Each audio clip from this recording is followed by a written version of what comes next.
India versus অস্ট্রেলিয়ার প্রথম টেস্টে ইন্ডিয়া অস্ট্রেলিয়াকে 295 রান হারিয়েছে। হ্যাঁ, 295 রান। একমাত্র ইন্ডিয়ার এই ক্ষমতাটা আছে যে অস্ট্রেলিয়ার মাটিতে গিয়ে অস্ট্রেলিয়াকে এত বড় ব্যবধান হারানোর। কারণ ইন্ডিয়া ছাড়া এরকম কাজ কোনো দল করতে পারবে না, এটা গ্যারান্টি চ্যালেঞ্জ।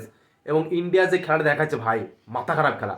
প্রথম ম্যাচে প্রথম ইনিংসে ইন্ডিয়া 150 রানে অল আউট হয়েছে, সেখান থেকে অস্ট্রেলিয়াকে 104 রানে তারা অল আউট করেছে এবং 44 রানের লিড নিয়েছে। জাসপ্রীত বুমরা প্রথম ইনিংসে পাঁচটা উইকেট ভাই, আগুনের মতো বল করেছে এবং দ্বিতীয় ইনিংসে আরও 3 উইকেট, মানে ম্যান অফ দ্য ম্যাচ হয়েছে জাসপ্রীত বুমরা। বন্দুকের গুলি মিস হবে তো ভাই বুমরার উইকেট মিস হবে না, এরকম বল করেছে।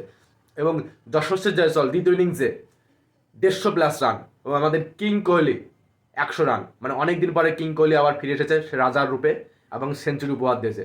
এবং অস্ট্রেলিয়ার মাটিতে অস্ট্রেলিয়াকে এত বড় ব্যবধানে হারানোর ক্ষমতা একমাত্র ইন্ডিয়া ছাড়া কারোর থাকতে পারে না, নেই। এরকম ক্ষমতা অন্য কোনো টিমের নেই। যারা বলেছিলে যে ঘরের মাটিতে ইন্ডিয়া হেরেছে, হোয়াইট ওয়াশ হয়েছে নিউজিল্যান্ডের কাছে, অস্ট্রেলিয়ার মাটিতে পাত্তাই পাবে না, তারা দেখে নাও এই ম্যাচটা, তারা দেখে নাও ইন্ডিয়া কি করতে পারে।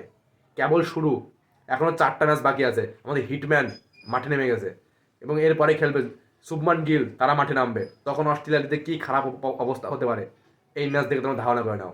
কারণ আমাদের কিং কোহলি ফর্মে ফিরে গেছে, যশস্বী জয়সওয়াল ফর্মে ফিরেছে এবং হিটম্যান ফর্মে আসবে এবং শুভমান গিল সাথে আছে, আমাদের বুম বুম বুমরা। আর আমাদের নতুন ফায়ারম্যান রানা, রানা ভাই। আর সাথে থাকবে নীতিশ কুমার রেড্ডি আর মোহাম্মদ সিরাজ মিয়া ভাই। যা খেলা দেখাবে পরের ম্যাচে, এর থেকেও ভয়াবহ খেলা দেখাবে টিম ইন্ডিয়া। লিখে রাখো, অস্ট্রেলিয়াকে 5-0 ব্যবধান হবে, 5-0 ব্যবধানে হারাবে টিম ইন্ডিয়া। অস্ট্রেলিয়ার মাটি থেকে অস্ট্রেলিয়াকে হোয়াইট ওয়াশ করবে টিম ইন্ডিয়া, এটা চ্যালেঞ্জ থাকলো। টিম ইন্ডিয়ার এই খেলা থেকে কে কে খুশি হয়েছো, কে কে আনন্দ পেয়েছো, কমেন্টে জানাও। নেক্সট ম্যাচ 6 তারিখ, মাঠে নামবে হিটম্যান, সাথে থাকবে কিং কোহলি শো। দেখা হচ্ছে পরবর্তী ভিডিওতে।